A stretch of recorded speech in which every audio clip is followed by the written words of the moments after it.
avancer sans savoir où je vais, dans la direction où lui m'a indiqué, plutôt que d'avoir de la sécurité parce que j'imagine que je contrôle la situation. Parce que très rapidement, les choses peuvent changer. Et ça a été toute notre vie. Moi, depuis mon enfance, c'est ce que nous avons vécu avec mon père. S'appuyer sur Dieu pour avancer tout en suivant ses directives, ses orientations, nous donne de vivre une vie précieuse, une vie de grâce, de bonheur, de paix et de repos et de joie. Recevons plus de lumière avec le pasteur. Bon visionnage.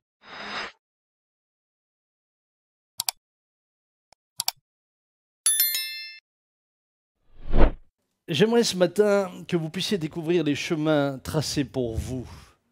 Dieu a des chemins tracés pour chacun d'entre vous. Et voyez-vous, il y a ce texte dans l'épître aux Corinthiens, et c'est dans la version Parole de vie, j'ai aimé la manière dont c'était dit là. En effet, les livres saints disent, il y a des choses que les yeux ne voient pas, les oreilles ne les entendent pas, les êtres humains n'y ont jamais pensé. Eh bien, ces choses-là, Dieu les a préparées en faveur de ceux qui ont de l'amour pour lui. Puis-je le répéter encore une fois? En effet, les livres saints disent, il y a des choses que les yeux ne voient pas, les oreilles ne les entendent pas, les êtres humains n'y ont jamais pensé. Eh bien, ces choses-là, Dieu les a préparées en faveur de ceux qui ont de l'amour pour lui. En d'autres mots, ceux qui rejettent Dieu sont aveugles, sourds et ne peuvent pas comprendre les voies que Dieu a préparées d'avance pour ceux qui l'aiment. Et j'aimerais vous dire ce matin, si vous êtes là pour la première fois ou si finalement vous n'avez pas encore rencontré réellement Dieu, je ne parle pas de gens qui me disent « nous avons une religion », parce qu'on peut avoir une religion sans avoir une relation. On peut savoir énormément de choses intellectuellement sans connaître Dieu personnellement.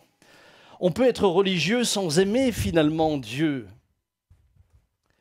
Je vous invite à chercher le Seigneur de tout votre cœur, car à partir du moment où lui se révèle à vous et votre cœur s'ouvre à lui, des chemins tout tracés dans vos cœurs vont vous être révélés. Et vous verrez alors Dieu agir de manière extraordinaire. Je voudrais commencer par un témoignage. J'ai eu la grâce d'assister en partie à ce qui s'est passé dans ce que je vais vous dire. Nous avons un chant missionnaire au Sénégal qui avait commencé au travers du témoignage de 2 membres de l'Église qui tout simplement ont prié pour des personnes qui ont été guéries. Je raccourcis bien sûr un récit bien plus long. Et voilà que maintenant qu'il y a des églises, un chant missionnaire, le missionnaire en question, Eric, et notre pasteur principal, celui qui couvre toutes nos églises là-bas, Jokel, sont ensemble en voiture. Et nous sommes là à la limite du Sahel. Ils sont en train de circuler quand soudain, dans un endroit désertique, Eric, qui conduit le véhicule, dit à Jokel, « Est-ce que tu vois ce que je vois ?» Et là, Jokel lui répond, « Oui, je le vois. » Et il lui dit, « Je vois une forêt. » Et Eric lui dit, « Je vois exactement la même chose. » En d'autres mots, ils avaient la même vision, au même moment, sans communiquer ensemble, dans un lieu désertique. Ils sont en train de voir quelque chose qui finalement, humainement, ne se voyait pas. Humainement, ils étaient dans un lieu désert, un lieu inhospitalier, un lieu dans lequel personne ne va s'arrêter pour s'installer. Mais alors qu'ils sont là, leurs yeux s'ouvrent et ils vivent exactement ce qui est écrit ici. Il y a des choses que les yeux ne voient pas, les oreilles ne les entendent pas, les êtres humains n'y ont jamais pensé. Eh bien, ces choses, Dieu les a préparées en faveur de ceux qui ont de l'amour pour lui. Après avoir vu cela, évidemment, ils ne sont pas restés sur le fait d'avoir une vision. Conscients de ce que je viens de dire, ces 2 hommes, connaissant Dieu, vont aller plus loin, vont aller voir les chefs de village qui habitent dans la région. Et puis, finalement, ces derniers leur donnent 100 hectares de terre. Et le missionnaire va mettre sa foi en action. Il va mettre 4 kilomètres de grillage autour du sable. Les villageois disaient le toubab. Le toubab, il s'est cogné la tête. Les blancs au Sénégal, ce sont les toubabs. Le toubab est fou. Et puis, fort de la vision qu'il avait reçue, il va creuser un puits. Mais vous savez, creuser un puits en Afrique, ce n'est pas creuser un puits en Europe. Hein. J'ai dernièrement été sollicité pour aider dans la construction d'un puits. Le puits à lui seul coûtait 18 000 €. Rien que creuser. Parce qu'on part à des profondeurs qui n'ont rien à voir avec l'Europe. Et mon cher missionnaire Eric ne nous a absolument rien dit. Mais il a pris l'argent qu'il avait cotisé pour sa retraite pour l'investir dans un trou.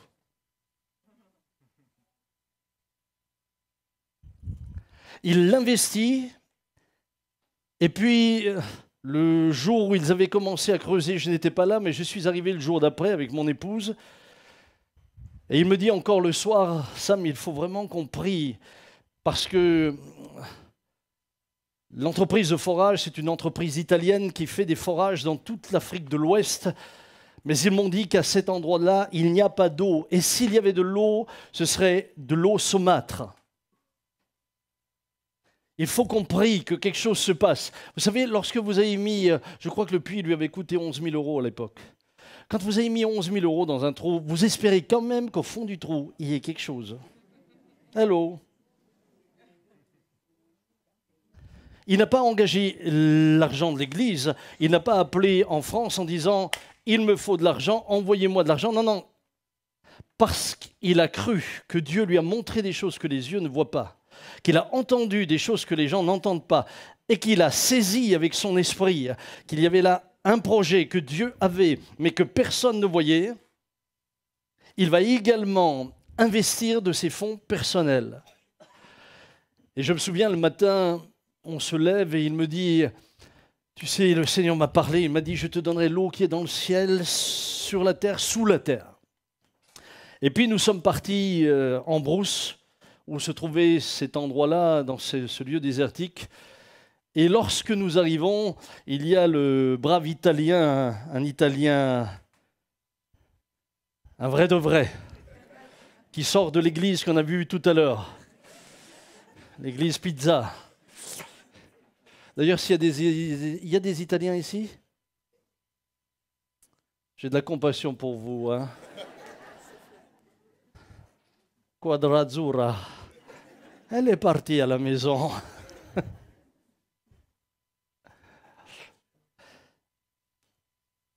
Lorsque nous arrivons, il dit alors, et l'Italien avec son accent, il dit, ma, je vous l'ai dit, il n'y a rien.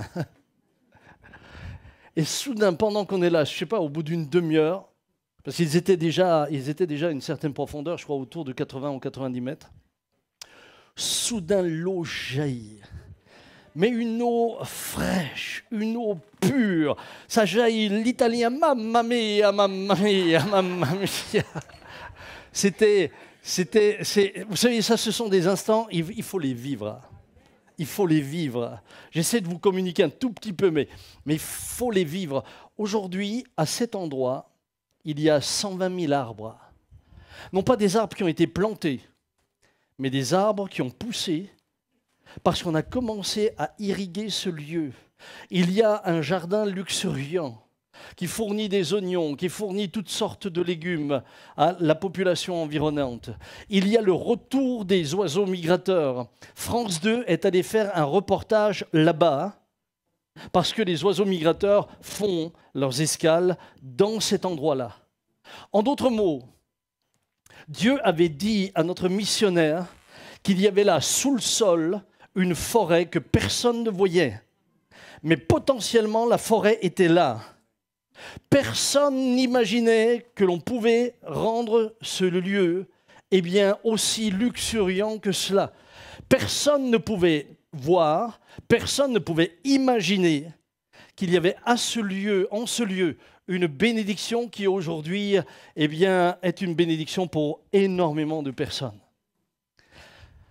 Mes amis, lorsque vous connaissez Dieu, vous entrez dans une dimension où vous commencez à pouvoir recevoir de sa part des directives que les autres ne comprennent pas, que les autres ne voient pas, que les autres n'entendent pas, mais qui vont vous conduire exactement là où lui vous veut. Et vous allez devenir vous-même un sujet de bénédiction pour les autres. Il y a des chemins tout tracés. J'aimerais que tu dises à ton voisin, puisque c'est votre habitude ici de vous parler régulièrement. J'étais l'autre jour dans une soirée, 10 fois on m'a dit de dire quelque chose à mon voisin. L'apôtre Paul a dit, faites-vous de tout à tous, alors je m'y fais. Dis à ton voisin, il y a des chemins tout tracés dans ton cœur.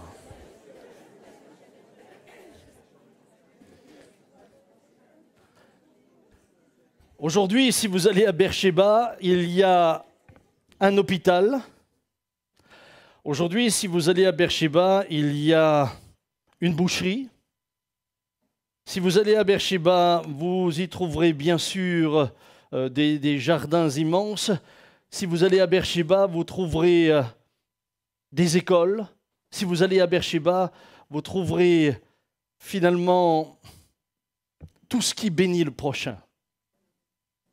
Et je le disais hier lors de l'inauguration, lorsque nous, chrétiens, nous laissons utiliser, nos vies commencent à avoir un sens. C'est Voltaire qui avait une phrase qui m'a marqué, je l'ai dite hier, « Ce n'est bon à rien que n'être bon qu'à soi. » Ce n'est bon à rien que n'être bon qu'à soi. Il y a plus. Il y a des vies qui valent la peine d'être vécues, où vous n'êtes pas que bon pour vous-même, mais vous devenez bon pour tout le monde. Et il y a pour cela des chemins tout tracés. Voyez-vous, la forêt de Beersheba, en réalité, Dieu la voyait. Et Dieu appelle les choses qui ne sont pas comme si elles étaient.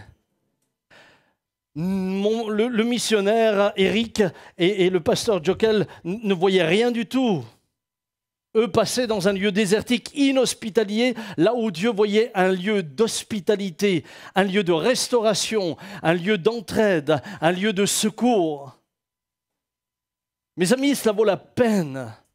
Ça vaut la peine d'être conscient de ces choses-là. Ce sont les fils de Corée qui vont écrire un merveilleux psaume, c'est le chant des pèlerins, le psaume 84. Au verset 5, il est dit « Heureux ceux qui placent en toi leur appui. Ils trouvent dans leur cœur des chemins tout tracés. Lorsqu'ils traversent la vallée de Baca, en d'autres termes la vallée des pleurs, la vallée difficile, ils la transforment en un lieu plein de sources. » C'est exactement ce qui s'est passé là-bas au Sénégal. Ils ont transformé le lieu en un lieu de vie, en un lieu rempli de sources, mais sur la base de ce qu'ils avaient reçu comme révélation. Et puis ils continuent, et la pluie la couvre aussi de bénédictions. Leur force augmente pendant la marche, et ils se présentent devant Dieu à Sion. C'est quand même remarquable. En général, plus vous marchez, plus vous vous fatiguez. Lorsque vous connaissez Dieu, plus vous marchez, plus vous devenez fort. Vous renouvelez vos forces dans la marche. Il y a des principes spirituels qui vont à l'encontre même des principes physiques. Il y a des principes spirituels qui vont vous rendre plus fort au fur et à mesure où vous avancez. Au lieu de vous fatiguer, vous allez devenir plus fort. Ici, il est dit, dans leur marche vers Sion, les pèlerins vont trouver des chemins tout tracés dans leur cœur. Et dans la vallée de Baca, dans les endroits difficiles, ils vont y implanter des sources d'eau. Mes amis, lorsqu'il est parlé là de Sion, il y avait bien sûr une première montagne sur laquelle il y avait une citadelle jébusienne qui avait été conquise par David. Et c'était la montagne qu'on appelait le mont Sion. Il en a fait la cité de David. Mais quand Salomon a construit le temple et que le tabernacle fut amené dans le temple, Le temple fut érigé sur le mont Morija, là où Abraham avait sacrifié son fils. Eh bien, on appellera ce lieu également le mont Sion. Et aujourd'hui, quand on parle de Sion, on parle en général de Jérusalem. D'ailleurs, dans le Nouveau Testament, dans l'Épître aux Hébreux, il est dit au chapitre 12, 22, « Mais au contraire, vous vous êtes approchés de la montagne de Sion et de la cité du Dieu vivant, la Jérusalem céleste. » J'aimerais vous dire que nous aussi, nous sommes des pèlerins. Nous aussi, nous sommes en route. Nous aussi, nous sommes en marche vers Sion. Non pas la Sion terrestre, mais la Sion céleste. Et pendant que nous marchons, Dieu dit que ceux qui s'appuient sur lui pendant cette marche trouvent dans leur cœur des chemins tout tracés. Et quand ils passent dans les endroits difficiles, il les transforme en des lieux de bénédiction. La pluie de la bénédiction descend sur elles. Pendant qu'ils avancent, ils renouvellent leur force. Je sais de quoi je parle. J'ai vécu avec un homme, c'était mon père. Je ne l'ai jamais vu faiblir dans la foi. Je l'ai vu devenir de plus en plus fort. Il est parti, il est décédé à 95 ans. Mais au moment où il est parti rempli d'assurance. Il avait une telle assurance que sur son lit de mort, il nous dira « Ne priez pas pour que je reste. J'étais là assez longtemps. Maintenant, je rentre à la maison. » Il y a une différence entre ceux qui partent sans savoir où ils vont et ceux qui partent en sachant qu'ils vont à la maison. J'étais l'autre jour en réanimation avec un homme qui ne savait pas où il partait, dont la vie est sur un fil. Il pleurait, et il pleurait de peur. Pourtant, c'était quelqu'un qui avait fait partie du grand banditisme, quelqu'un qui avait fait de longues années de prison, un homme endurci. Mais face à la mort, vous ne trichez pas. Face à la mort, soit vous êtes prêt et vous savez où vous allez, soit vous ne l'êtes pas, mais alors vous avez peur. Mes amis, j'ai vu mon père partir dans une paix profonde. Il était en route vers Sion. Et lui, sa vie, c'est exactement ce que je suis en train de vous dire. Il a trouvé dans son cœur des chemins tout tracés. Dieu lui a ouvert des portes. Dieu lui a parlé, Dieu lui a montré des choses. Et j'aimerais dire aux amis qui sont peut-être là pour la première fois, chers amis, ces choses sont une réalité. Ces choses sont une réalité. Alors, comment découvrir les chemins tout tracés? Dieu va montrer à un Chaldéen du nom d'Abraham un chemin tout tracé vers le pays de Canaan, pays où coule le lait et le miel. Cet homme était un idolâtre. Vous savez, Abraham n'était pas plus digne de devenir le père de la foi que les autres Chaldéens qui étaient là. Il idolâtrait comme les autres, il avait aussi ses idoles. Il n'était pas en cela meilleur, mais au travers d'Abraham, Dieu montre sa grâce. Quand Dieu appelle un homme, quand Dieu appelle une femme, quand Dieu vous fait la grâce de le connaître, c'est une grâce. Je ne l'ai pas mérité et tu ne l'as pas mérité. Nous n'avons rien mérité. C'est une grâce lorsque le Tout-Puissant décide de nous toucher. C'est une grâce lorsqu'il décide de nous chercher. Dieu va montrer à cet homme, eh bien, Dieu va l'appeler. Et dans Genèse chapitre 12, verset 1, vous me suivez? Il nous reste un quart d'heure. Je ne sais pas si on va arriver à sortir d'Ur en Chaldée. L'Éternel dit à Abraham, va dans ton pays, va-t'en de ton pays, de la patrie, de la maison de ton père, vers le pays que je te montrerai. Je ferai de toi une grande nation et je te bénirai. Il dit ça à un homme dont la femme ne peut pas avoir d'enfant. Dieu voit ce que vous ne voyez pas encore. Dieu voit une forêt là où les autres voient un désert. Dieu voit une nation là où il y a un homme qui a une femme stérile. Je rendrai ton nom grand. Deviens donc une source de bénédiction. Je bénirai ceux qui te béniront, je maudirai celui qui te maudira. Toutes les familles de la terre seront bénies en toi. Abraham partit comme l'Éternel le lui avait dit, et Lot partit avec lui. Abraham était âgé de 75 ans lorsqu'il sortit de Haran. Juste une petite digression, une petite remarque. C'est à 75 ans que Dieu va lui ouvrir une nouvelle voie. Y a-t-il des retraités ici? Il y en a, je le sais, je vous vois. Entre les cheveux blancs et les pas de cheveux, je sais qu'il y en a. Alors, il y a quelques pas de cheveux qui ne sont pas tout à fait retraités, hein? Mais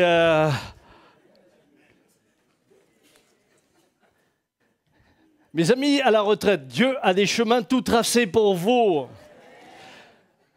Mais le chemin tout tracé, ce n'est pas celui que je vois chez la moyenne des Français. Les retraités boivent leur café, ensuite ils lisent le journal, ensuite ils vont biner un peu le jardin, ensuite il faut chercher les enfants pour les faire manger et les ramener à l'école parce que les parents travaillent.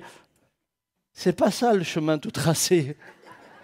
Moi j'ai le sentiment que le chemin des retraités c'est toujours le même. Puis après ils ont un jour pour eux pour aller à la pêche. Et puis ensuite il faut aller faire les courses avec mamie.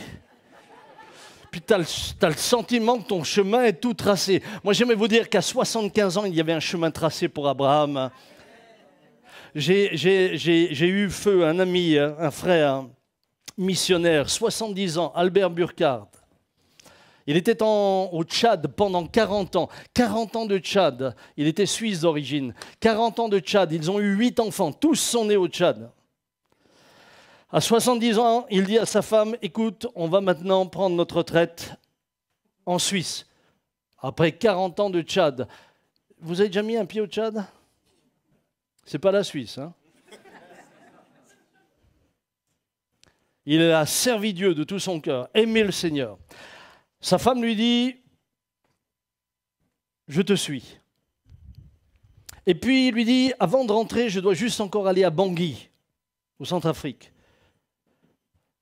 Il va à Bangui, il arrive à Bangui, et lorsqu'il est à Bangui, alors qu'il est assis dans la ville, il voit une jeunesse totalement désœuvrée. Et dans son cœur, il dit, Seigneur, mais on ne peut pas laisser toute cette foule de jeunes gens sans leur annoncer l'évangile. Je ne sais pas si vous avez déjà été à Bangui, j'ai été à Bangui souvent. Bangui, c'est pas Dakar. Bangui, c'est pas Kinshasa, c'est pas Bukavu non plus, c'est pas Goma, c'est encore différent.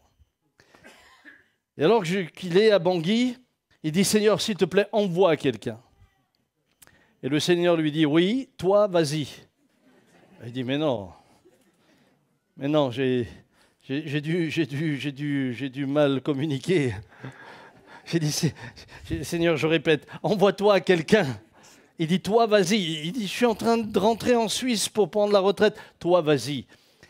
Il retourne au Tchad et il dit à sa femme, chérie, on ne va pas rentrer en Suisse. Elle dit, ah bon? Il dit, non, le Seigneur nous appelle à Bangui, à 70 ans. Elle lui dit, mesdames, écoutez ce qu'elle lui dit. Notez-le. Gravez-le dans vos cœurs. Grave-le, Estelle. Elle lui dit, où tu iras, j'irai. Waouh!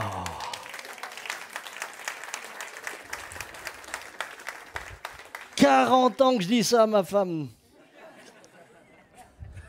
Dis-le-moi une fois, juste une fois. L'année prochaine, j'ai 60 ans. Peut-être que ce sera mon cadeau d'anniversaire. Écoutez bien, ils sont partis à Bangui. Ils commencent avec 6 personnes sur leur terrasse. Ils annoncent l'évangile à 6 étudiants. Aujourd'hui, il y a plus d'1 millier d'églises dans le pays. Un homme de 70 ans qui a compris qu'il n'y a pas d'âge. Dieu a des chemins tout tracés, peu importe ton âge, peu importe qui tu sois, homme ou femme, Dieu a des chemins tout tracés. Mon père a commencé à écrire son premier livre à 70 ans. S'il y a quelqu'un qui n'a jamais imaginé qu'il écrirait un livre, parce que lui, il écrivait comme il parlait, avec l'accent alsacien en plus. Je suis retombé un jour sur des étrennes qu'il avait préparées pour des éboueurs.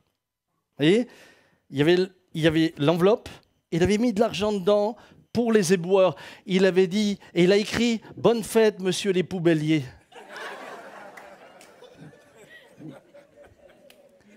Parce que lui écrivait comme il parlait. Pourtant, Dieu va l'utiliser pour écrire des livres.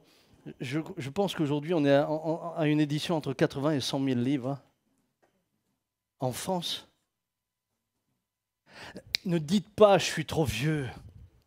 Si les jeunes ont quelqu'un d'âgé à côté d'eux, regardez-les. Dites-leur, ne dites pas, messieurs, dames, vous me regardez avec compassion. Ne dites pas, je suis trop vieux. Ne dites pas, c'est terminé. C'est pas terminé avec Dieu, c'est jamais terminé. Et c'est ça ce qui est beau. C'est ça ce qui est beau. C'est ça ce qui est beau. Moi, je trouve que la vie chrétienne, c'est une aventure jusqu'au bout. Quand je vois les gens arriver à la retraite, souvent, c'est la fin. Je le disais l'autre soir, je rencontrais un capitaine de l'armée. C'était un commandant de l'armée, pardon. Mais je ne savais pas qu'il était commandant. C'était un gars encore assez fringant, qui semblait jeune. Je lui dis, vous faites quoi? Il dit, je ne suis plus rien. Je ne comprends pas, vous n'êtes plus rien, qu'est-ce que ça veut dire? Il dit, voilà, j'étais commandant, mais ça y est, c'est terminé, je suis à la retraite, je ne suis plus rien. Il n'existait qu'au travers de sa fonction. Et alors il va plus loin, il me dit, je lui dis, mais qu'est-ce que vous faites maintenant? Il dit, je tue le temps en attendant que le temps me tue. Ça, c'est le programme d'un condamné à mort. Vous, chrétiens, vous avez un programme différent. Il vaut la peine. Il y a des chemins tout tracés dans vos cœurs. Mon frère, ma sœur, vous n'allez plus pouvoir rentrer tranquillement à la maison, hein? Mais ça vaut la peine. Vous savez, moi j'ai vu mon père servir Dieu jusqu'à 95 ans. Il conduisait encore à 95 ans. Chaque sortie était un miracle pour ceux qui le croisaient. Eux ne le savaient pas.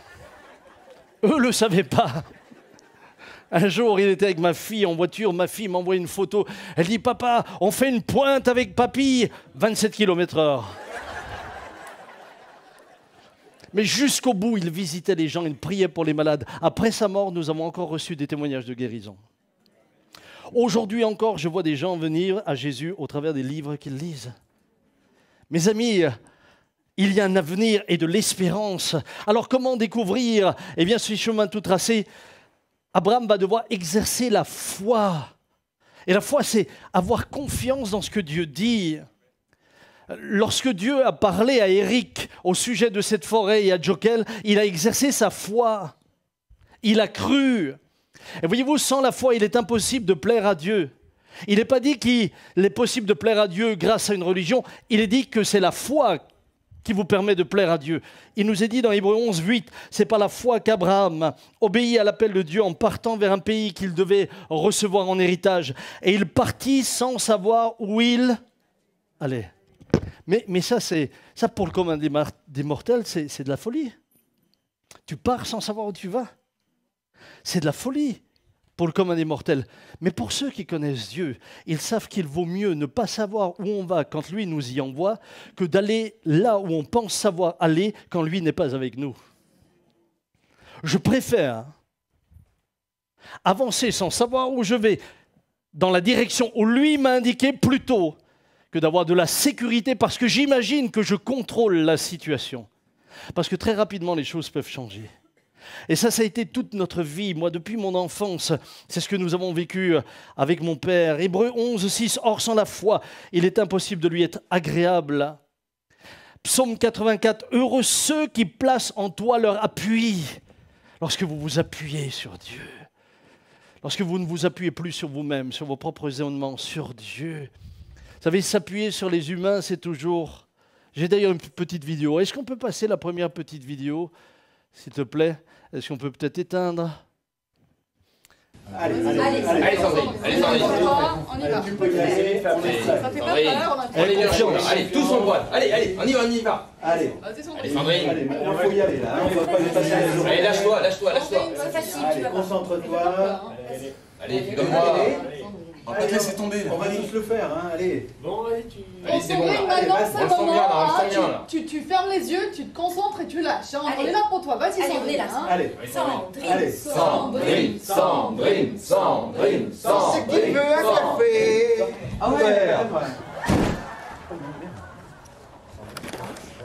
Ça va, Sandrine? Ça va? Sandrine. Sandrine,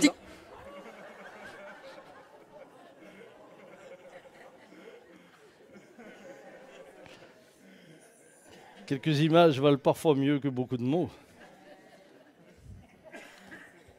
Il est dit du pharaon d'Égypte dans l'Ancienne Alliance que ce dernier était comme un roseau cassé. Quand on s'appuyait sur lui, on se perçait la main. Vous pensez maîtriser les choses, vous pensez que ceux qui vous entourent sont dignes de confiance. Et soudain, lorsqu'il y a des intérêts en jeu, ils disparaissent. J'ai vu des familles unies au moment de l'héritage, ça a été la dissolution de la famille. On parle beaucoup de dissolution en ce moment, hein.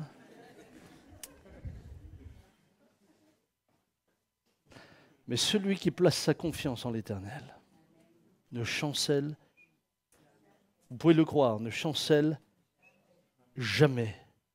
Alors, évidemment, nous aurions tendance à placer notre confiance aussi dans nos capacités, dans ce que nous savons faire, dans nos réseaux, dans ce que nous savons organiser. Écoutez ce que dit l'apôtre Paul.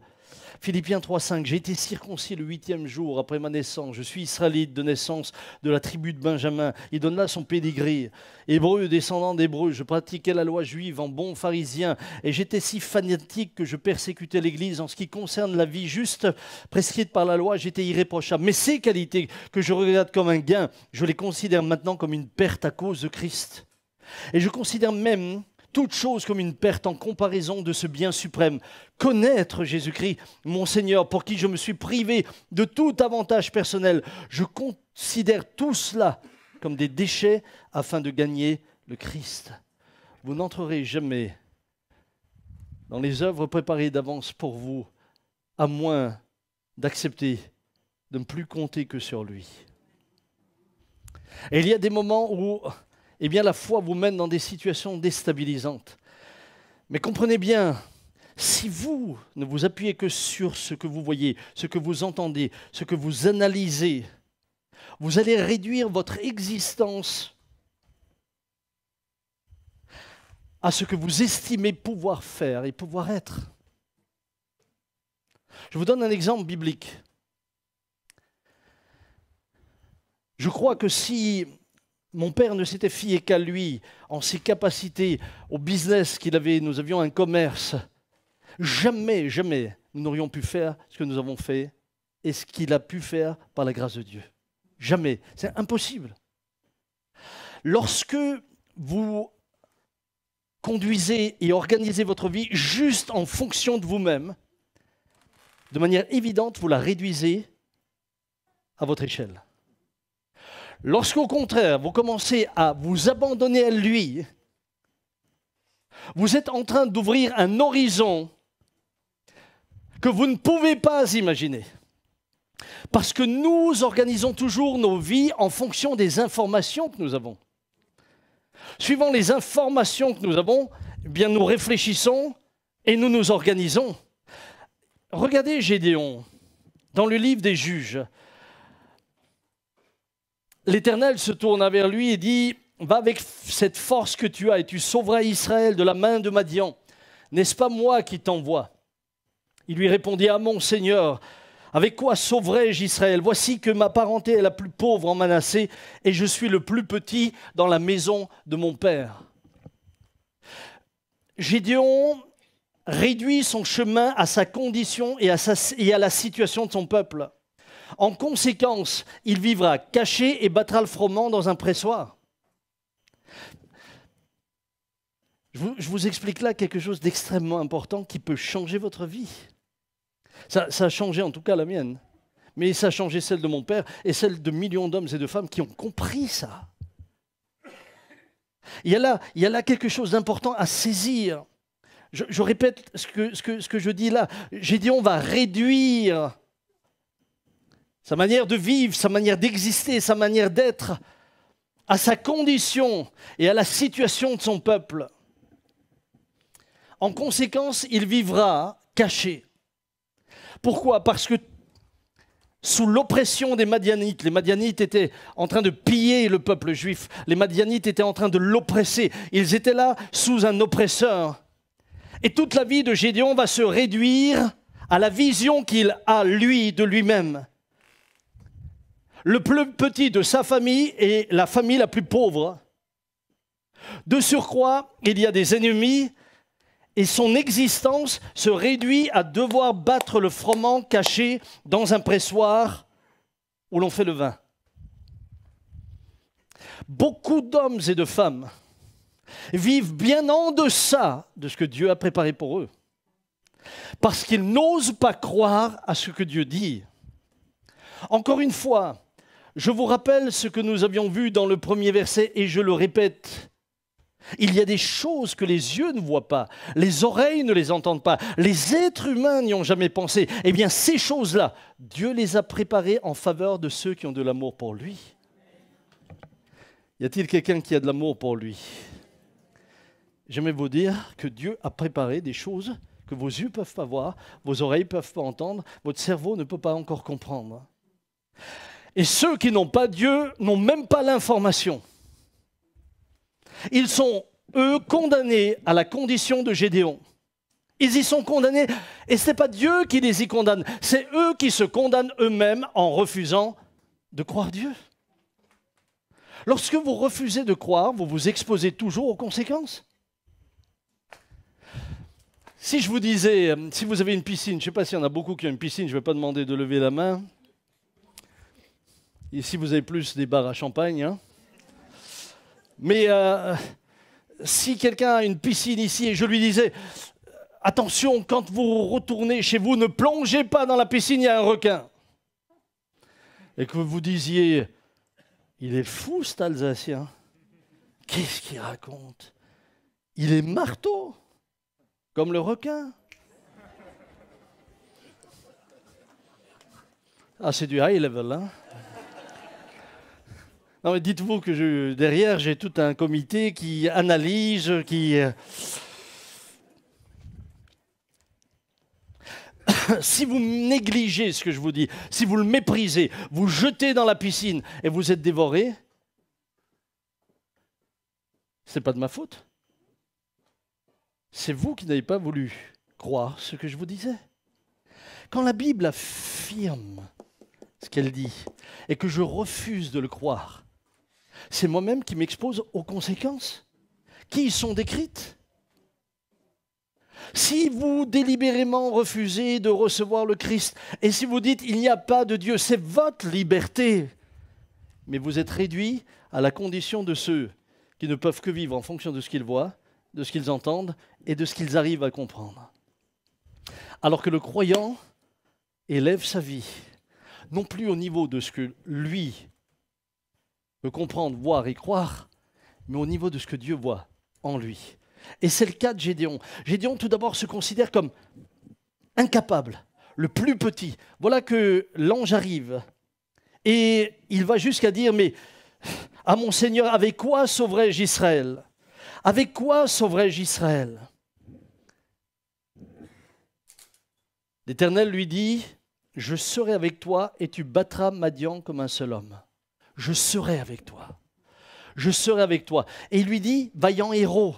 En d'autres mots, Dieu voit en lui autre chose. Dieu voit dans le désert une forêt. Dieu voit un endroit inhospitalier, un endroit accueillant. Dieu voit en lui un héros là où lui se considérait comme un zéro. Dieu voit en toi autre chose que ce que toi tu vois. Autre chose que ce que les gens disent sur toi. Autre chose que ce que ton père a peut-être proclamé sur toi. Tu es un nul et tu ne seras jamais rien d'autre. Autre chose que ce que tes professeurs ont dit. Autre chose. Dieu voit autre chose.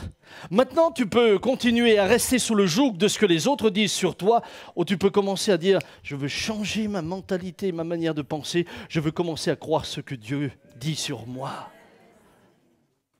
Et c'est là que vous allez rentrer dans des œuvres que Dieu a préparées d'avance. Car voyez-vous,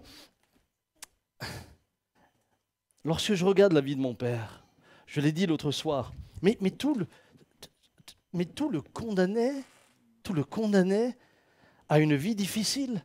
Il est né dans une famille dont ma grand-mère avait des problèmes psychiatriques très importants. Il a vécu à cause de la maladie psychique de ma grand-mère des moments extrêmement difficiles. Puis, à l'âge de 14 ans, un drame dans la famille.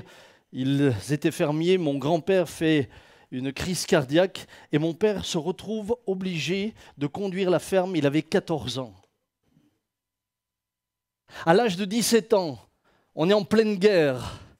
Voilà que les SS arrivent et ramassent les malgré nous en Alsace. Il se retrouve finalement dans les bataillons SS, d'où il déserte. Il s'est fait malmener puisque face au commandant SS, il dira « je ne tuerai jamais ». À partir de là, il se fait malmener. Vous savez, lorsque vous avez ce genre de vie, vous avez le sentiment que vous n'êtes qu'appelé aux échecs. Et vous vous dites, mais pourquoi je ne peux pas avoir une vie normale? Pourquoi est-ce que sur ma route, il n'y a que des échecs? Pourquoi est-ce que je passe d'une galère dans une autre? Que Dieu soit béni. 39-45, 45 est arrivé. Et comme il avait déserté, ma famille a échappé à la déportation. Mais ma mère et ma grand-mère, dont le frère avait déserté, était passé de l'armée allemande à l'armée anglaise, après la guerre, on a retrouvé les listes pour Auschwitz et ma mère et ma grand-mère étaient dessus. 45, il a mis fin. Et puis il va continuer sa vie et avec son frère, ce sera difficile sur la ferme pour qu'il y ait la paix. Il quitte la ferme. Tu sais ce que c'est pour un paysan de quitter sa ferme? À moins d'avoir été paysan, tu ne comprends pas. C'est terrible. C'est terrible. Et là, il va marier une jeune femme qui est devenue ma mère. Et à 29 ans, elle est condamnée médicalement. Et tu te dis, mais est-ce que toute ma vie, je vais vivre comme ça? Jusqu'au moment où il va rencontrer réellement Dieu. Et là, tout d'un coup, il va découvrir des chemins tout tracés dans son cœur. Et sa vie va totalement changer. Chers amis, il y a de l'avenir pour l'église de Reims. Et il y a de l'avenir parce qu'il y a de l'avenir pour chacun d'entre vous. On fête les 25 ans, mais commencez à regarder comme Dieu regarde. Commencez à penser comme Dieu pense. Que vos pensées ne sont pas ses pensées, c'est une chose. Mais alignons nos pensées sur les siennes et vous verrez que c'est glorieux. Oh, quand je prêche là-dessus, moi, ça me...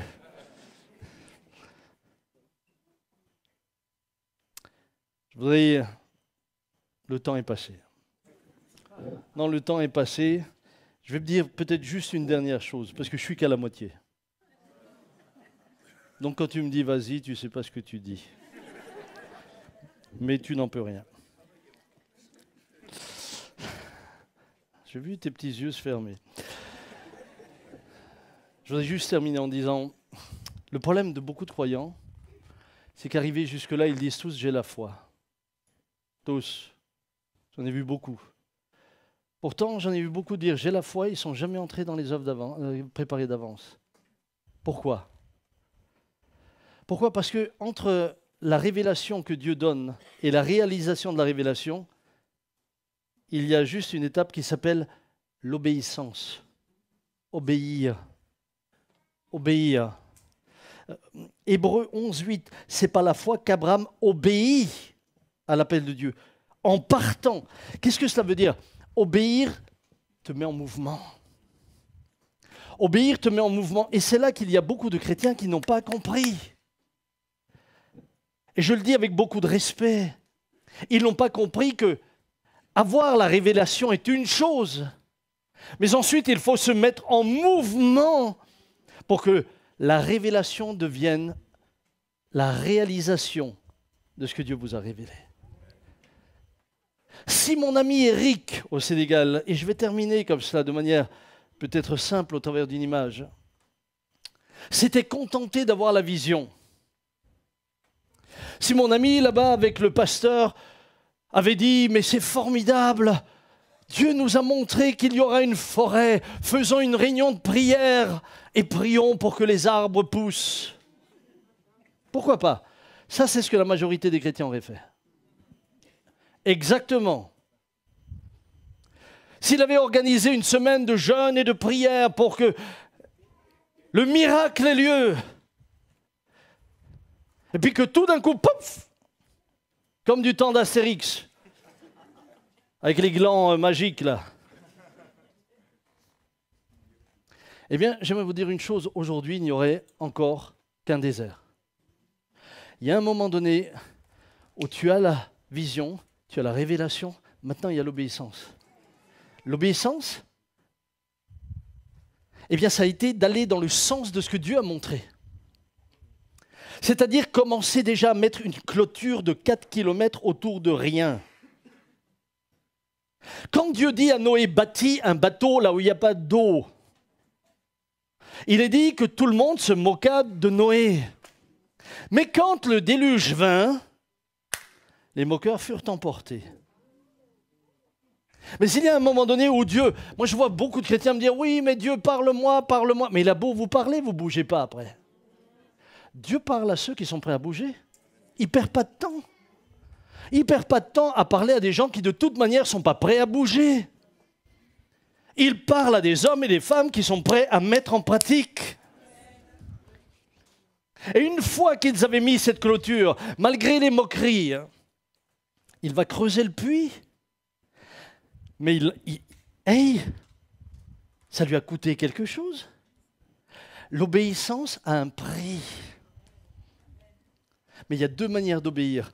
On peut obéir à contre-cœur ou obéir avec joie. Et je sais qu'Éric avait obéi avec joie. Mais obéir avec joie, c'était prendre tout l'argent de sa retraite et le mettre dans un trou. Ah, c'est chaud, hein?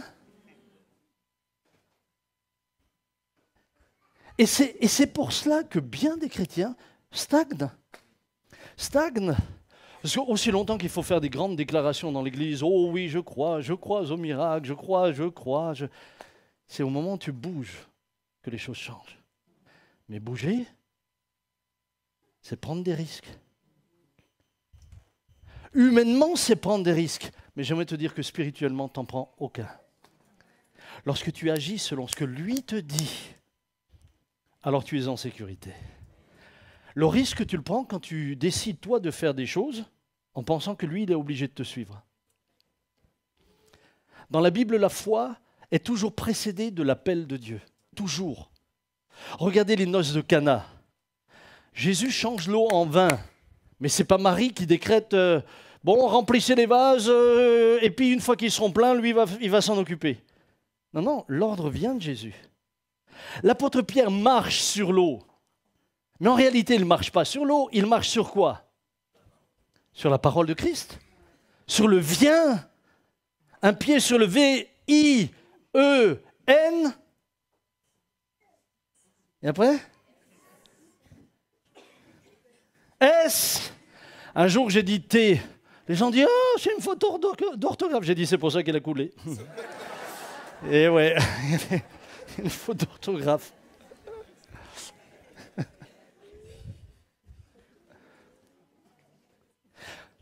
Pierre aurait dit, je décrète que je sors du bateau. Il aurait coulé tout de suite. Est-ce que vous me suivez? Ne précédez pas Christ dans des actes en pensant que c'est un acte de foi. Un acte de foi est toujours précédé d'une révélation. Et c'est sur la base de la révélation que vous faites l'acte de foi. Même si cette révélation vous semble complètement hors de sens. Voir une forêt là où il n'y en a pas. Voir une forêt dans un lieu inhospitalier où personne s'installe. Ça n'a pas de sens.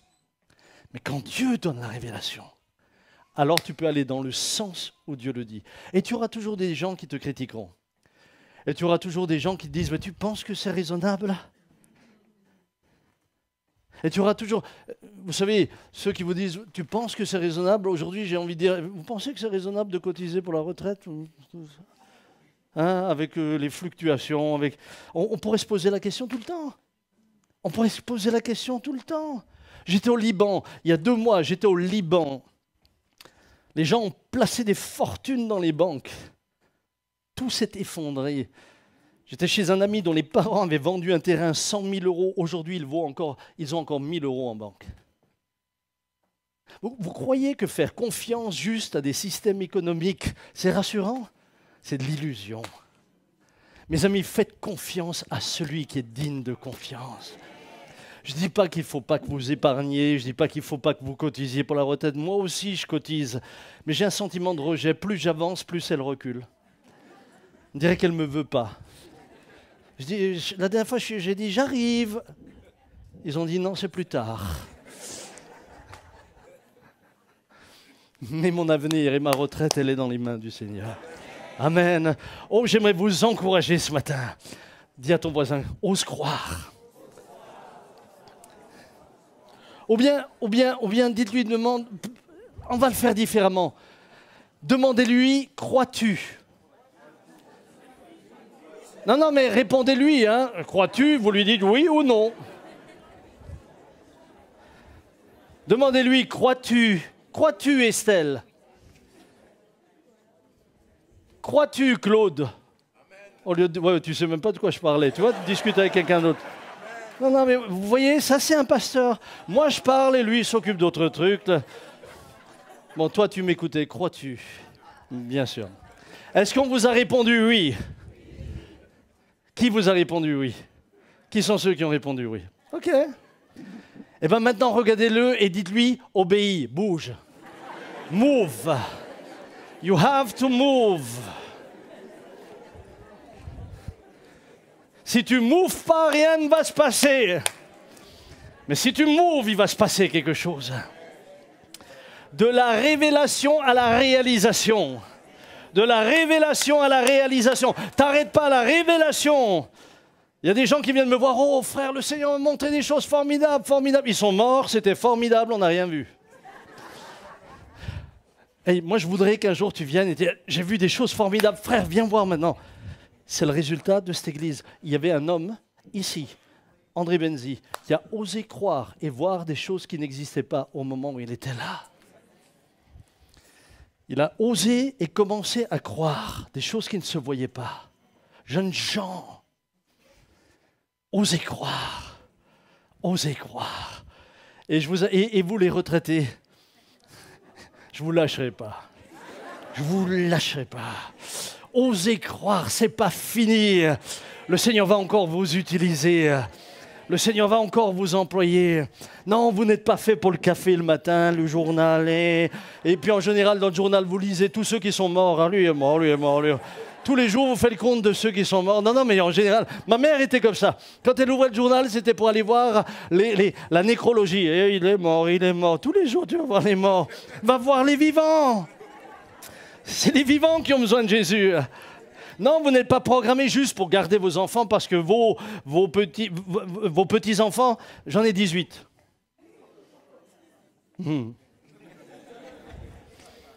Je le dis souvent, avant je craignais Noël, avant je craignais les impôts, maintenant c'est Noël. Mais moi je sais que ma vie n'est pas faite pour juste encore surveiller mes petits-enfants, les emmener à l'école. J'en ai tout le temps, ils viennent tout le temps à différents... Mais je ne suis pas programmé pour ça. Est-ce que ça m'empêche d'aider mes enfants et mes petits-enfants? Mais non. Mais il y a encore autre chose pour moi. Il y a encore autre chose. Il va naître, compte pas sur lui pour te le garder tous les matins, toutes les après-midi. Non, je vois déjà Estelle qui voit ses projets s'effondrer. Et elle est en train de se dire, l'autre, il est en train de tout me casser, là. Et Allah. Oh, frères et sœurs, venez, on se lève, on va prier ensemble. Ah, je voudrais que tu puisses dire, je suis tellement heureux de connaître celui qui voit là où moi je ne vois pas, qui entend là où moi je n'entends pas, qui sait. J'ai tellement de joie de pouvoir me mettre en mouvement dans sa direction. Père, nous te bénissons parce que tu es là. Je voudrais vous inviter à prier, vous, à votre place. Commencez à dire, oh Dieu, aide-moi. Oh Dieu, aide-moi.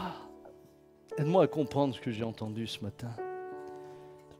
Aide-moi à faire la différence entre vouloir forcer les choses en faisant des choses que tu ne m'as pas demandées pour être ensuite frustré parce qu'elles ne se sont pas produites comme je le pensais.